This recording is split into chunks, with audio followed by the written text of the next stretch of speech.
नमस्कार, श्याम प्रिय spiritual journey में आप सबका स्वागत है। चलिए देखते हैं भगवान श्री कृष्ण जी का संदेश आप सबके लिए।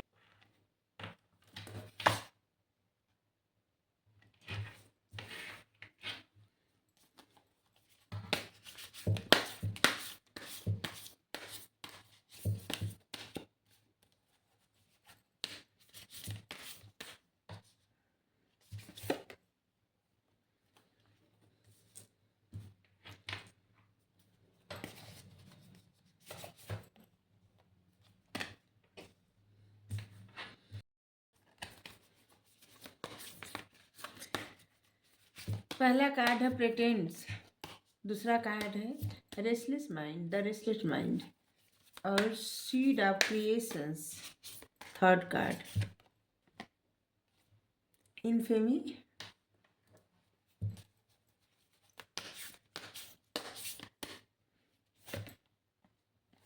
ग्रीफ,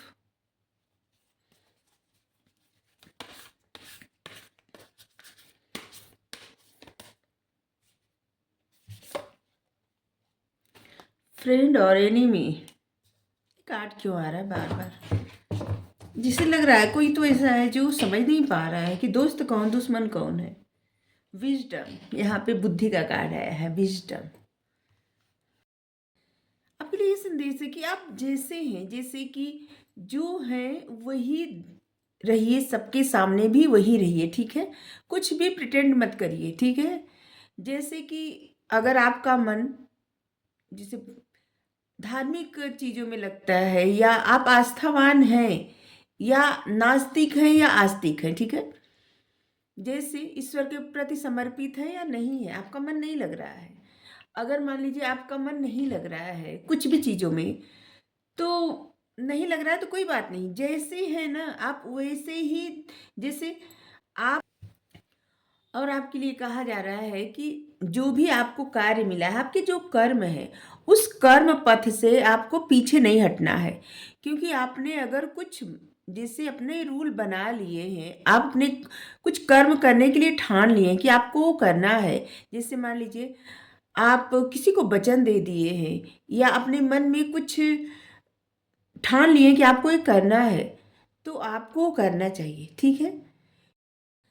कुछ लोगों को सबसे ज़्यादा इस बात का डर लगता है कि जो लोग उनके मतलब अच्छाई के बारे में जानते थे, या जो कुछ जिनके लिए वो अच्छा करते थे, अब वही लोग बुरा कहेंगे तो बुरा लगेगा, मतलब बदनामी का डर, ठीक है। तो आपके लिए कहा जा रहा है कि अगर आप अपने कर्म पथ से हट जाएंगे तो आपको उसी तरह का तिरस्कार और बदनामी झेलनी पड़ेगी।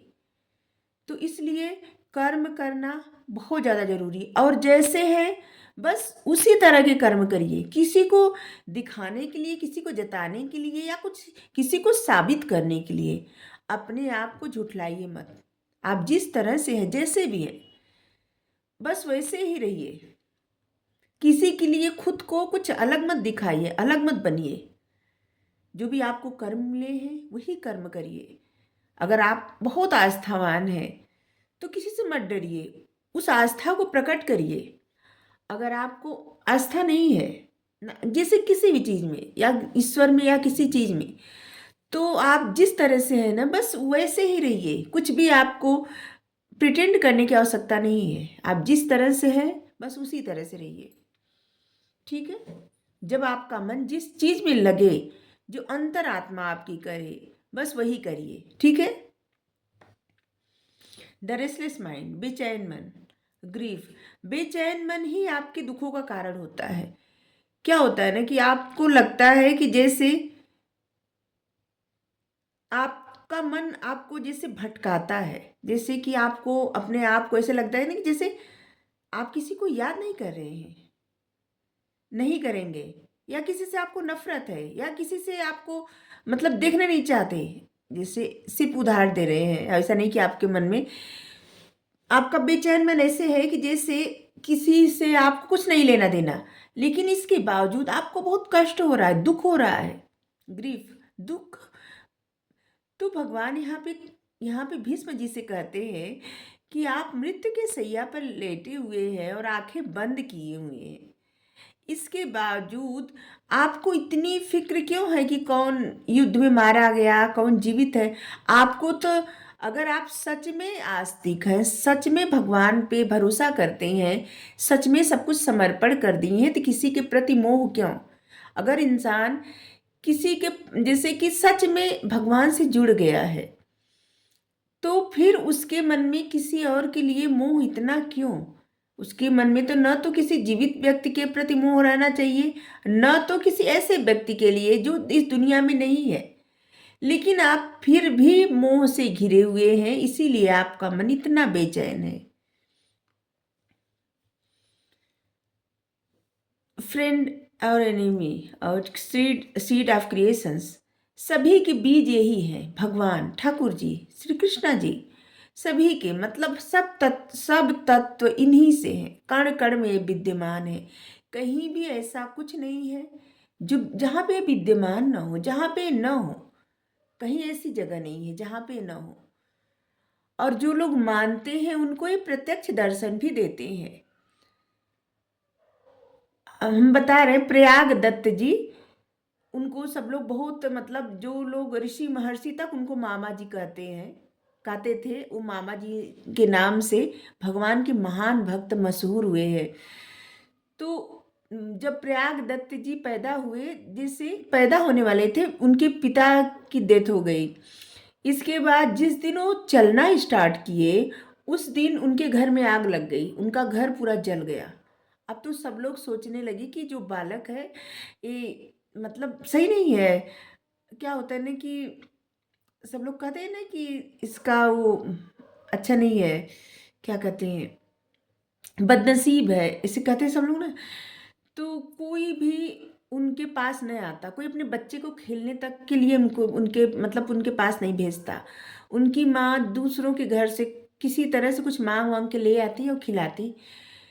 एक दिन रक्षाबंधन का दिन था और दो तीन बच्चे खेल रहे थे।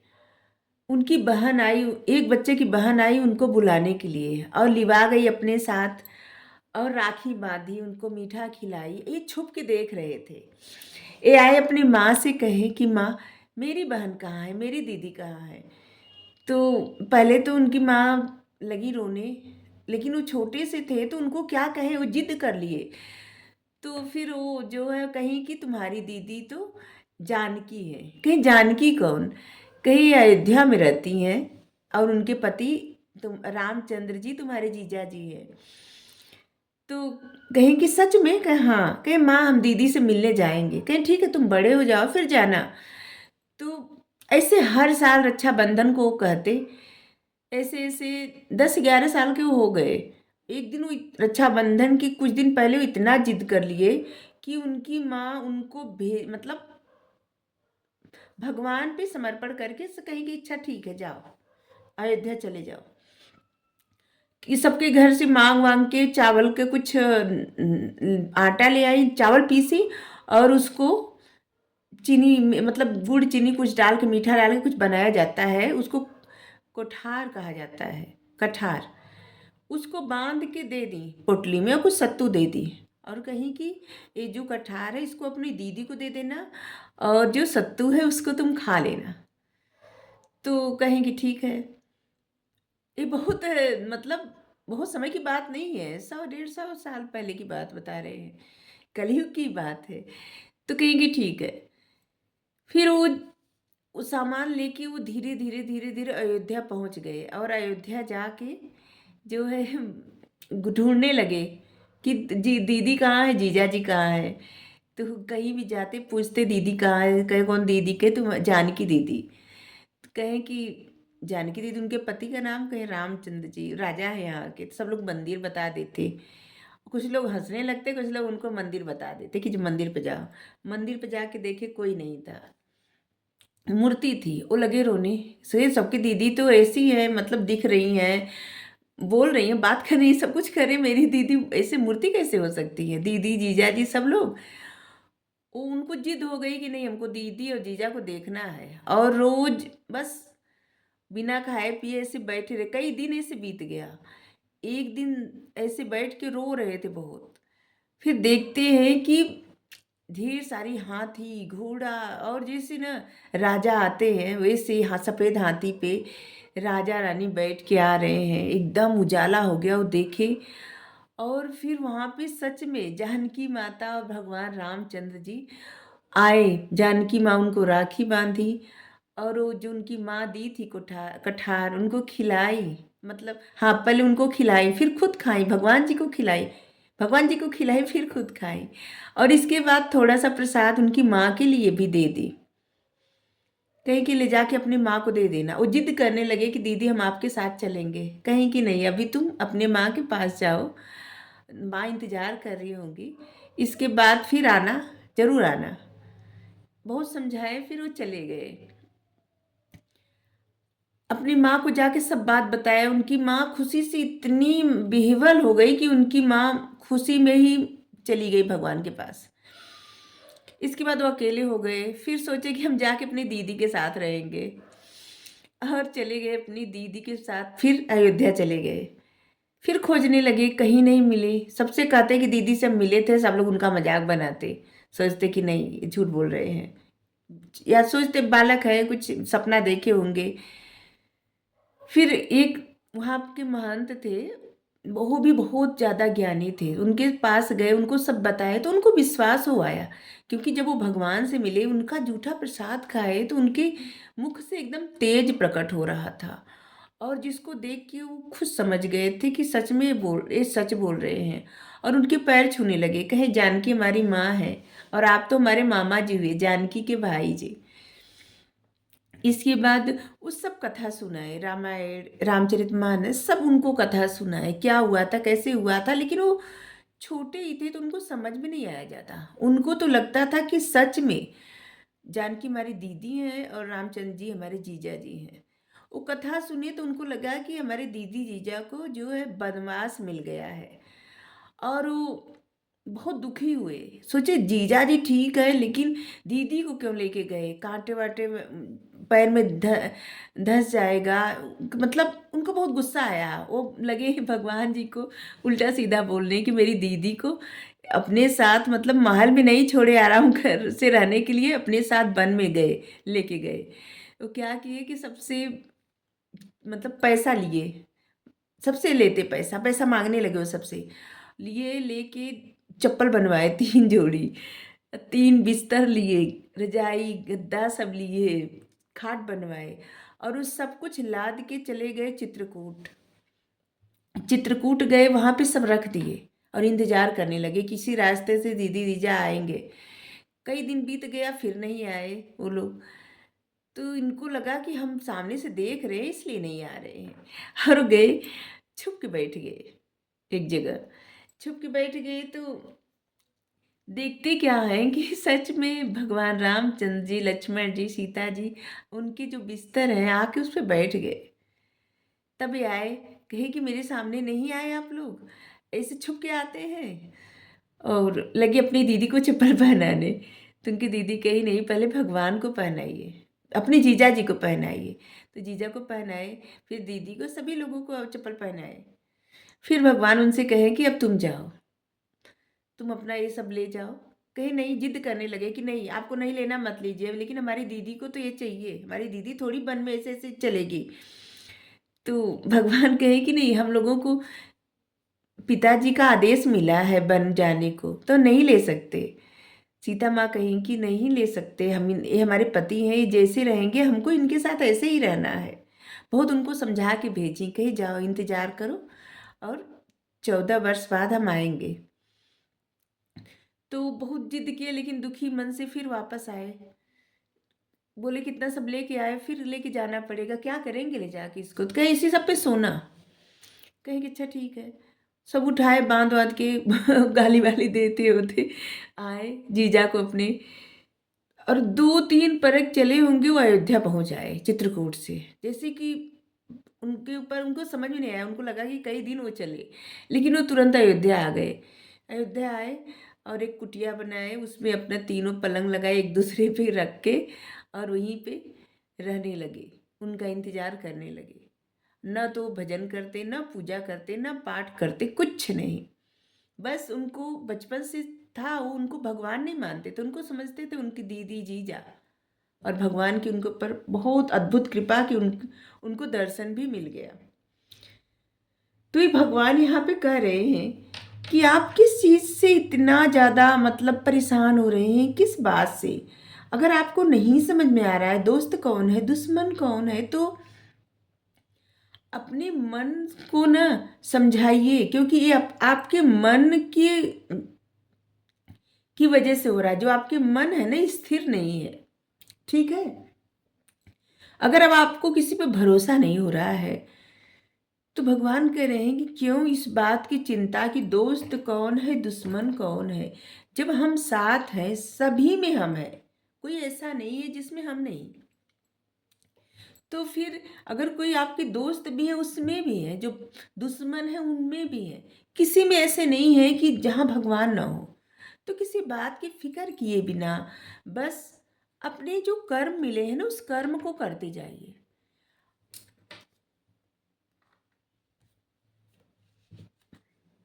प्योर ड्यूटी, पूरा समर्पण करके, पूर्ण समर्पण करके भगवान की तरफ देखिए, और किसी की तरफ मत देखिए, सिर्फ भगवान की तरफ देखिए। पूर्ण समर्पण से अपने कार्य करिए, अपनी बुद्धि लगाइए, और जितना आप समर्पण रहेंगे हर चीज़ों से अपने आप को, जैसे ना जो जैसे है वैसे ही रहिए। प्रिटेंड करने की आवश्यकता नहीं है, क्योंकि सभी को भगवान बनाए हैं। कोई भी ऐसा नहीं है जिसको ये न बनाए हो। कोई है ऐसा? कोई नहीं है। सब इनकी लीला का पार्ट है। तो अगर आपको ऐसा लगता है कि कोई इंसान अच्छा है, कोई बुरा है, ये है वो है, कुछ नहीं, सब में से है। बस अगर इनके ऊपर आप आश्रित हैं, इन पर समर्पण करते हैं तो भी अच्छा। अगर आपके मतलब मन में डाउट रहता है तो भी कोई बात नहीं, आप जैसे हैं बस वैसे ही रहिए, ठीक है। क्योंकि परेशानी और दुख का कारण यही रहता है कि इंसान जैसा है वैसा नहीं, मतलब जिस तरह का है उस तरह का अपने आप को प्रकट नहीं कर पाता, तो परेशानी का कारण ही हो जाता है, ठीक है। जैसे कि आपकी भक्ति भावना नहीं है ईश्वर में, और फिर भी आप प्रकट कर रहे हैं, तो कुछ समय तो आपको खुशी मिलेगी, इसके बाद उससे आपको ही अच्छा नहीं लगेगा। तो बस जैसे आप हैं ना, बस वैसे ही रहिए। जब जब आपका मन जो भी कहे, जैसे आप कोशिश कर रहे हैं परमात्मा से जुड़ने के और आप नहीं जुड़ पा रहे हैं, तो कोशिश करते रहिए। नहीं जुड़ पा रहे हैं तो इसका मतलब अपने आप पे कोई वो नहीं है। जब अपनी तरफ से इंसान को हर कर्म करते रहना चाहिए, जो भी मिले हैं कर्म, अपने कार्य, जीवन के जो कार्य मिले हैं ना उसको करते रहे। सब इन पे छोड़ दे, जैसे हैं बस वैसे ही रहे।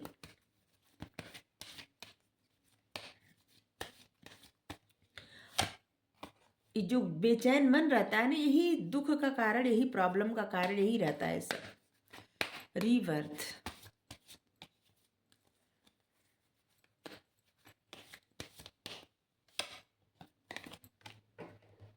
यहाँ पे जैसे लग रहा है ना कि जैसे कोई बांसुरी बजाता हुआ प्रकट हो रहा है,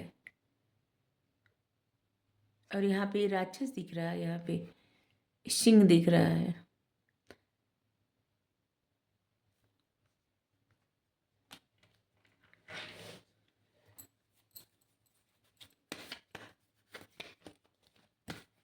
नए साल से आपके ऐसे लग रहा है ना कि आपके जीवन में बड़ा चेंज आ रहा है, और ये चेंज पहले दिन से ही दिखना स्टार्ट हो जाएगा। ट्रस्ट करिए यूनिवर्स पे, भगवान पे। बस जहाँ पे आपने मेहनत किया है ना, उसका फल अब मिलेगा। अब जैसे हैं वैसे ही डील करिए लोगों से, ठीक है। जैसे कि आप हैं बहुत समझदार, लेकिन आप ऐसे दिख रहे हैं कि एक छोटे से बच्चे हैं, तो नहीं, ऐसा नहीं। जैसे हैं ना बस वैसे ही रहिए, ठीक है। लोगों की नज़र में अगर आप बहुत समझदार हैं तो ऐसे ही बन के रहिए। साइलेंस,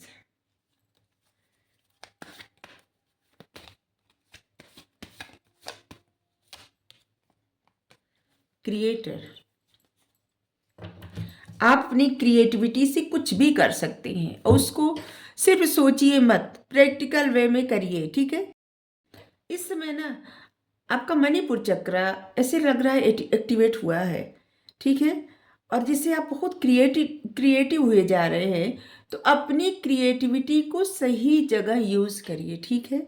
ये आपके लिए बहुत अच्छा रहेगा, क्योंकि इससे क्या होगा ना कि आप जो कुछ चाहेंगे अपनी लाइफ में वो आपको हासिल हो जाएगा, मतलब मिल जाएगा। जिस तरह की सक्सेस चाहेंगे उस तरह की सफलता आपको मिलेगी, ठीक है।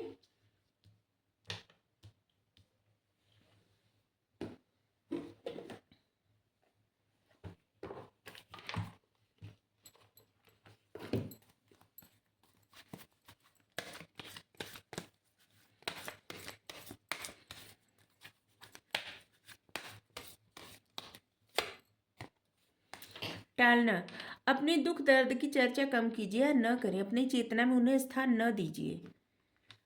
अगर आप बार बार एक ही बात रिपीट करते हैं या बोलते हैं या फिर कुछ ऐसा बार बार सोचते हैं, तो क्या होता है ना कि जो जो कुछ भी इंसान बार बार सोचता है वही बार बार जीवन में वही घटनाएं ना रिपीट होती जाती हैं, ठीक है। आप अकेले नहीं हैं, मैं सदा आपके साथ हूँ, हर स्थिति में साथ हूँ। आप अकेले नहीं। अगर किसी को भी अगर ऐसा लगता होगा ना कि वो अकेले हैं, तो नहीं, कोई भी अकेला नहीं, इस पूरी जगत में कोई भी अकेला नहीं है। परमात्मा हर किसी के साथ है, हर किसी के, क्योंकि उनसे जो रिश्ता है ना वो पहले भी था, आगे भी रहेगा, अभी भी है। और इस शरीर से जिससे सबसे रिश्ता है वो तो बस जब तक सांसें हैं तब तक है, बस, इसके बाद नहीं है। दुखों का सामना, दुख का अनुभव किसी विशेष परिस्थिति के कारण नहीं, वरन उस परिस्थिति को अस्वीकार करने से है, उसका सामना करिए। अगर आपको लगता है कि जैसे कोई चीज़ आप बार बार परेशान हो रहे हैं या कोई ऐसा चीज़, कोई कोई ऐसी बात जो आपको परेशान कर रही है, तो आपको कहा जा रहा है कि आप सामना करिए। कुछ भी होता है ना उसका एक कारण होता, बिना कारण कुछ भी नहीं होता लाइफ में, ठीक है। तो अगर आपको रीडिंग अच्छी लगी जरूर बताइए। Thank you so much.